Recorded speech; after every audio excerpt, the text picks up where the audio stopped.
అలాగే సార్ మాది చాలా హంబుల్ బ్యాక్గ్రౌండ్ సార్. నాకు అమ్మ లేరు. మా నాన్న పేరు తమ్మినేని లక్ష్మీరెడ్డి. నేను మా నాన్న అలాగే మా జేజ మా జేనాన్న ఉంటాం సార్. వాళ్ళిద్దరు కూడా చాలా పెద్ద వయసు గలవారు సార్. 75-80 ఇయర్స్ ఉంటాయి వాళ్ళకి. మా నాన్నకి ఒక చిన్న చిల్లర కొట్టు ఉంటుంది సార్. అందులో నుంచి వచ్చే ఆదాయం కూడా చాలా తక్కువ సార్. ఈ మధ్య వ్యాపారం కూడా చాలా తగ్గిపోయింది. అండ్ నేను 10th వరకు కూడా గవర్నమెంట్ స్కూల్లోనే చదివాను. అండ్ అప్పుడు కూడా 91% అనేది నాకు మార్క్స్ వచ్చాయి. అండ్ స్కూల్ కూడా అదే కాలేజ్ కూడా గవర్నమెంట్ కాలేజెస్లోనే చదివాను. అండ్ నా డ్రీమ్ వచ్చేసరికి ఒక IAS ఆఫీసర్ అవ్వాలనేది నా ఎయిమ్ సార్. చిన్నప్పటి నుంచి ఉండేది. ఇన్ని కష్టాలున్నా ఒక సింగిల్ పేరెంట్ అయినా సరే మా నాన్నని ఎంతో ప్రోత్సహించారు సార్. ఆడపిల్లనైనా ఒక అమ్మలేని కూతురునైనా సరే మా నాన్న ఎంతో ధైర్యంగా ఉండి ఆయన ఎంత సఫర్ అయినా నాకు ధైర్యం చెప్తూ ఉండేవాళ్ళు సార్. ఆయనే నా మొదటి స్ఫూర్తి కూడా సార్. మా నాన్నే నా మొదటి గురువు కూడా.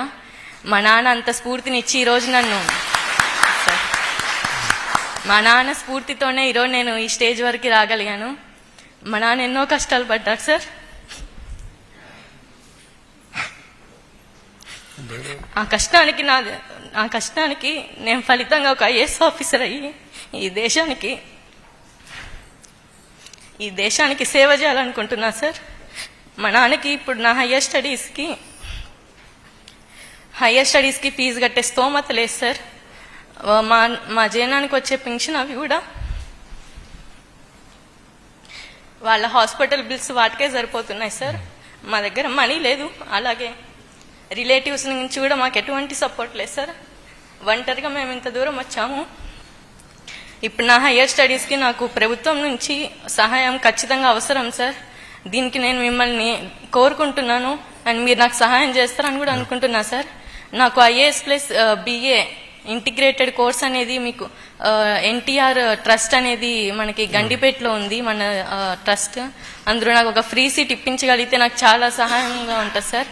ఖచ్చితంగా నేను IAS ఆఫీసర్ అవుతానని నాకు నమ్మకం ఉంది. మా నాన్నకు కూడా నమ్మకం ఉంది సార్. ఖచ్చితంగా మన రాష్ట్రంలోనే నేను సేవ చేయాలనుకుంటున్నా సార్.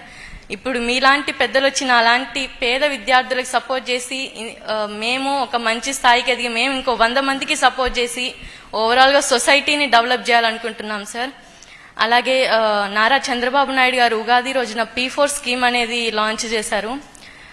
దాని యొక్క ఉద్దేశం కూడా పేదరికం అనేది రాష్ట్రంలో తొలగిపోవాలనేది. నా తెలిసి వి డిజర్వ్ సార్. మా కుటుంబం అనేది అన్ని విధాలుగా P4 స్కీమ్లో ఆ P4 స్కీమ్లో మా కుటుంబాన్ని సెలెక్ట్ చేసి మమ్మల్ని ఆర్థికంగా కూడా ప్రోత్సహించినట్లయితే మాకు చాలా సహాయపడినట్టు ఉంటుంది సార్.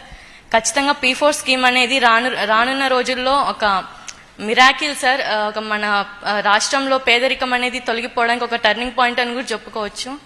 Thank you. అసలు మిమ్మల్ని కలవడం నాకు ఏదో ఒక కళలాగుంది సార్. ఎప్పుడు టీవీలో అలా చూసే వాళ్ళం, ఇప్పుడు డైరెక్ట్గా ఇలా చూస్తుంటే చాలా పొద్దు నుంచి చాలా స్ట్రాంగ్ ఉండాలి అనుకున్నా సార్. బట్ ఏమో ఎమోషనల్ అయిపోతున్నా. Thank you so much sir. ఇంట్లో ఎంతమంది అమ్మా? నేను మా నాన్న మా జేజ మా జేనాన్న సార్. అక్క చెల్లెలు అన్న తమ్ముళ్ళు? ఒక్కదానే కూతురు సార్. చిన్నగా ఉన్నప్పుడే మా మదర్ విడిపోయారు సార్. యాక్చువల్లీ IAS కోచింగ్ మా దగ్గర ఉందని నాకు తెలియదు. వాస్తవంగా అది అమ్మ చూసుకుంటారు. నాకు ఐడియా కూడా లేదు. మన NTR ట్రస్ట్ చేస్తున్నాను. నాకు క్లాట్ ఉందని నాకు తెలుసమ్మా. మీరు ఎక్కడ చదవాలనుకుంటున్నారో ఆ ఆప్షన్ మీకు వదిలేస్తాను. Wear ever you want to study we will support. అది మా రెస్పాన్సిబిలిటీ. ఓకేమా? Thank you. జై హింద్.